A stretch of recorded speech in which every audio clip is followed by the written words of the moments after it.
अच्छा हाँ हो कल जा तारी बोल हाई फाई रंगदार स्टाइल घायल कइले बा तोहार समाइल वादा करा तनी रहब शरण में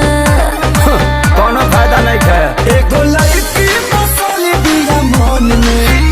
जवन संगे पढ़ेले टीवी संग में हमर भाई होई कोली ओकरे कोन में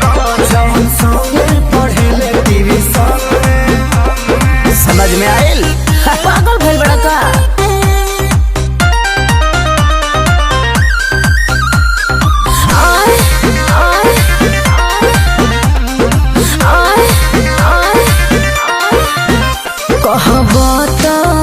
तोहरे ही स्कूल में नाम लिखवाले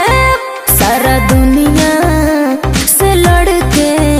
जोड़ी तोहरे संगे बना ले बन गई रामा तो कुछ करबे रे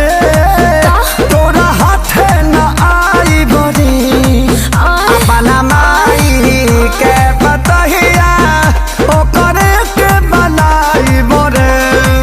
खर्चा से अपना घुमाइब लंदन में सोना हो चुप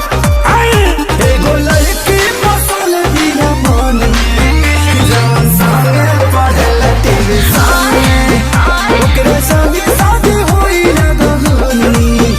जवन लड़की पढ़ेले टीवी संगे आई हो दादा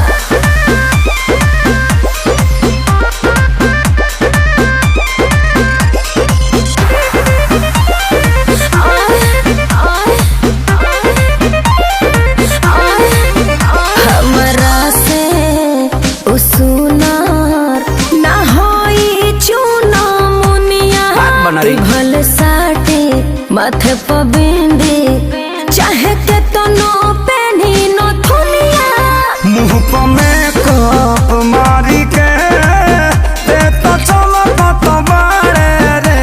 झूठो पवन खेसारी लगवा ते तो झमकत बाड़े रे आ फांसी डाल ओढ़नी से गरदन में फसाइबे का एगो लड़की बसल बिया मन में जवन संगे पढ़ेले टीवी संगे हम कहाँ जाए हमर भाई होई गोली ओकरे कोन में जवन संगे पढ़ेले टीवी संगे बुझले आए